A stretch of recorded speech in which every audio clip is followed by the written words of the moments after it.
Tagging football. Attacking football. Attacking football. Tagging football. You kind of worked with hashtag. Were you on their like esports side as well?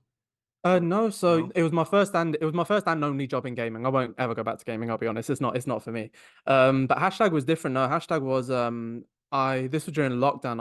I messaged, to be honest, I barraged Seb, Neil Smythe, who ran a lot of the media, doesn't anymore, but did then, and Alex. Like I literally just barraged all of them. I said, can I just like do some work for free? And this was when I was like earlier in my career. And then Seb and Neil said, yeah. I think Neil was the first chat I had. And then I got on a FaceTime with Seb and I was like, mate, anything you need me to do, just let me know and I'll do it. And even if that meant trekking 2 hours there and back to get to wherever it was, Tiptree, I want to say Malvern and Tiptree, to get down to Essex, watch a game in the freezing cold, in the rain, and do a report or help them with the sponsorship or help them do some admin stuff. I just did everything they asked me to do.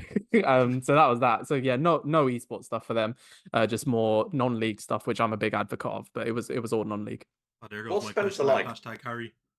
Yeah, Harry, man. Madman. The guy's a psycho. Is he still banned from competitive FIFA? No, Because he got himself banned for a while, didn't he? No, he just doesn't play anymore.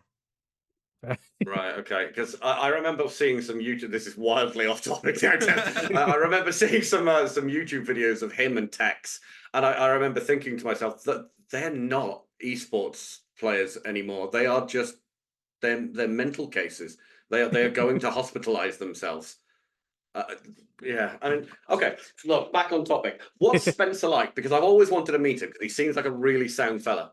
You're brilliant. Like Spencer's still, there's a few that I've met in the space now, but Spencer for me is my GOAT OG YouTuber. So like I was that kid who instead of watching the Sidemen that much, I would stick with Spen because he would do like some proper good football content. And I remember I got into watching his stuff through the Oviedo content when he was buying shares in the club and saving them and doing career modes and Wheel of Fortune and Zarati Kid. And I was a proper Spencer nerd. Then when he did hashtag, I found this ages ago on my old laptop. I signed up or I applied to be a footballer at hashtag. They never got back to me, but I signed up to do like to be like a centre mid or something. But yeah, they never got back to me.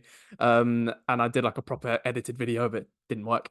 And yeah, so I spent most time with Seb. So Seb is the one that I knew closely, but well, I always remember this with Seb, and I've said this to people, and I thought it is a really normal thing to do, but I still think it's brilliant. Like I remember he was running late to a game, and so was I. The trains were screwed, but it was a pretty normal day, and he went out of his way and out of his route to kind of pick me up and drop me off, and he basically took me from Tiptree to home one day because like we finished a bit later in the game. I was like, I met you that day, and I hadn't done any work for him, and I just got a free ticket, but he proper sorted me out. So I really like Seb, and still to this day, like when I was struggling with certain roles or bouncing off of different areas, like he's always been there to kind of like give me a bit of a push. So I love Seb, and Sven is just like he's one of the best football minds I've seen in the content world. Like I could listen to him all day, and I wasn't starstruck by him, but like I completely fluffed my lines when I went to speak to him. So he said like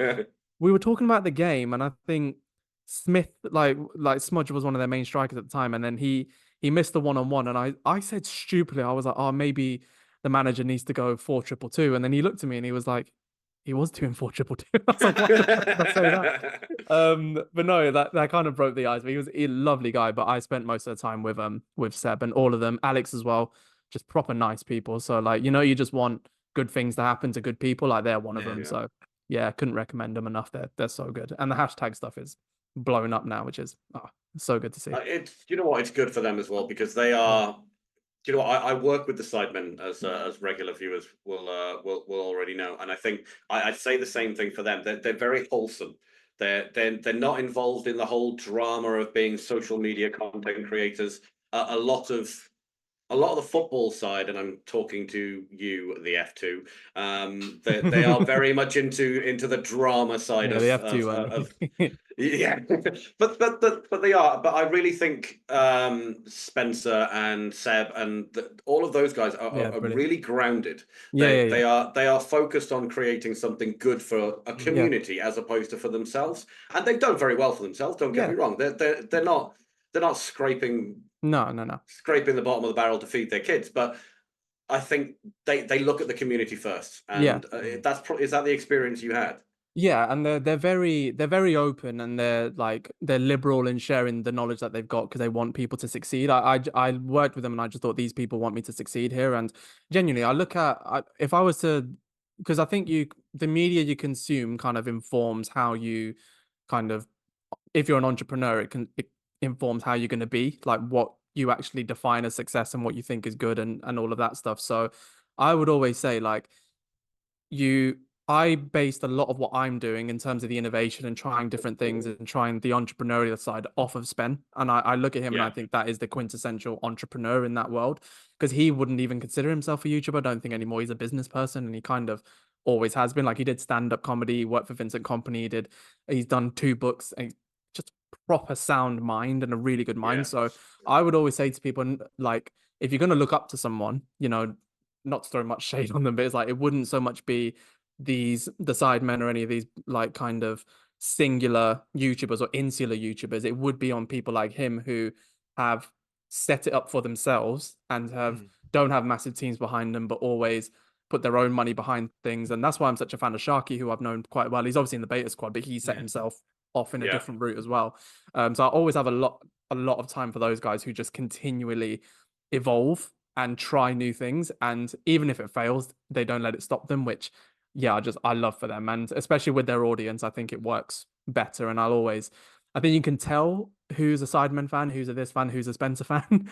And I think like it's really good to look up to Spen and those guys, because they are just some of the best in the space, in my opinion. I think you can tell that Spencer's like business headed, because even how he blew up was he was the FIFA player, and like the whole thing was who's behind the mask, and then once it was revealed, then his personal channel started blowing up, and that's kind of how he got going.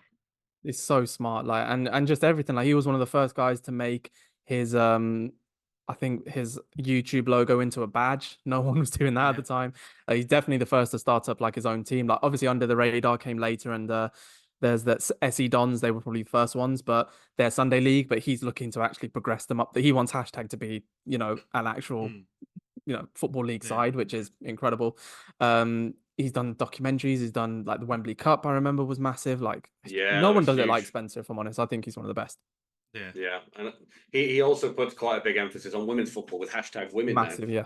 And that's really important. And it's also like, again, really smart, because the barriers to entry in women's football is less than the men's football, but you have to actually care about it to be a success. Like, I remember people thinking, like, because they got in a higher division entry in the women's game than they did in the men's, so they play a lot of established pro clubs already when they were amateur. But you still have to care, you still have to scout, you still have to coach, you still have to do everything properly. Do everything properly, and he has. And if genuinely, if anyone is looking to get into women's football, the content they put out is the best women's football content I think in the world, and I'll happily stand by that. And you're right. I definitely think it's on women's football in general is on the come up, but he's leading it from that side, and it's good. I wouldn't expect anything less, if I'm honest. I'm literally looking at the hashtag women's Instagram page now, and their content is incredible. It looks beautiful, but they were playing Watford yesterday. Yeah, exactly. How mental is that? Yeah, honestly, it's brilliant, isn't it? It's so good for the women's game, and that speaks volumes for who the hashtag crew are as people. But okay, so who is it in the content space or the social media space that you kind of look up to and go, do you know what, that's the kind of content that I want to create outside of hashtags? I think you've already said that. Yeah, definitely Spen is up there, but I mentioned Sharky. I think Sharky is someone I met, so I'm a bit biased because we met last season or last year. I don't know why I said season, but I've written 3 books all in all, and my first one was a self-published kind of football works book. And my friend Lewis, I think I posted it on Twitter, and Lewis just got in the comments and atted Sharky, and there's hundreds of people atting him like every hour, so I didn't expect him to see it. But not only did he see it, he saw it, commented back, followed me, bought it, and DM'd me as well. And I was like, wow, sick. For someone who, this was way before any social media really ever took off. That was like during lockdown when he did that, and he followed me ever since. And then as I started building a bit of a following on the football side, he then said, "Oh, do you want to come in and be a like sit in on one of the SDS podcasts?" I was like, "Yeah, of course." But what was brilliant, it was during Ramadan when he invited me, and I don't know, maybe it's just how I was raised, but like I was raised to be very like polite and not try and like insert myself on too much. And he said they were all going to go out to break their fast together, and they were going to go to Wembley and do it. And I didn't say anything. I just kind of stayed in the corner thinking, "Oh, am I going with you? Do I stay here? What do I do?" And immediately he just says, "Yep, you're coming." Put me in the front seat while everyone else sat in the back, including Hasib, Masal, all those guys. Put me in the front seat, paid for us all to have a properly nice thing, and he let me break the fast with them. Like we had a date, we did their prayers and everything. It was really, and that showed me like that's just a good lad. And on top of that, he's done SDS off his own back. Like he pays for the studio himself. He designed it himself. He does everything. He put my book in the back, which was a really nice touch. And he's got Primo, his clothing brand, which has always been something I want to do. He's obviously got Beta Squad as one of his main sort of income sources. Obviously, they don't upload now, but I want to sit here and rattle off a few, but honestly, I'm not really into the Sidemen. I'm not into that world. I've heard things and I've experienced things kind of with them that I don't need to go into too much detail, but I just don't.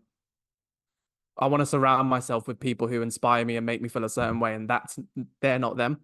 So I go towards more the Sharky and the Spen route for that reason.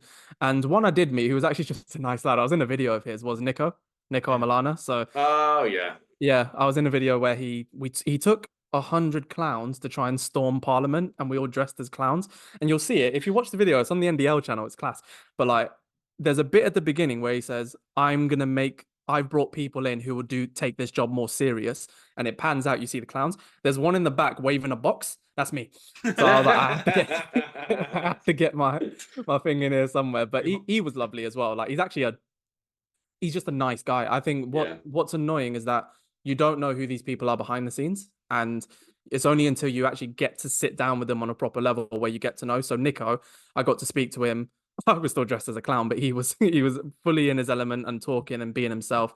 Same with Sharky, same with Spen. But I also got to do that with some of the other more mainstream guys, and I didn't like what I saw or heard. So I have now seen what I want to be, and it's more towards those guys. So if I have to pick three, it's got to be them for innovation, for just inspiring me, and also for how they act as people.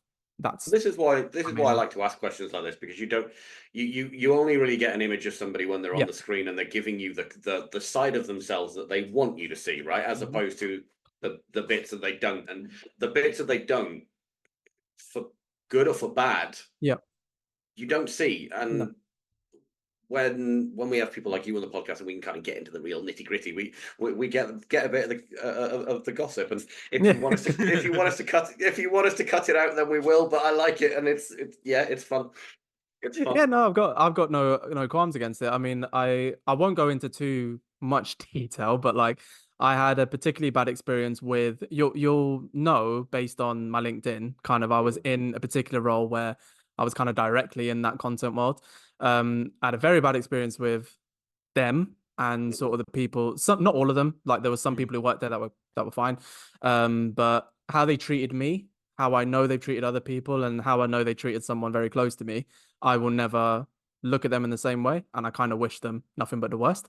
But for want of not making this like entirely negative, like I say, there are certain people who I look up to based on who you are, and I can only know that based on more I see. I now have learned not to take things at face value. And if anyone's watching this and you're young and you are impressionable, whether you know it or not, especially when you are younger, be careful with who you look up to, especially if you don't know anything about them. And you have to probably just internalize that a bit more, figure out what inspires you and go towards that. That's where you're going to find the best route, in my opinion. That's where I found it. And I think that's where most people will. I think it's a good message. It's a cautionary tale, isn't it? On be careful who your heroes are. Yeah, definitely. Yeah. Mine's Ruben Nistelrooy. I'm happy for him to be my hero. He's still he was in my top trumps pack as well. Yeah. 210 appearances, 151 goals. Yeah. I'll keep it. You know what? I might have to go and get it just so I can check those stats. I'm pretty sure it is. I'm almost certain it is. I've played that game so many times.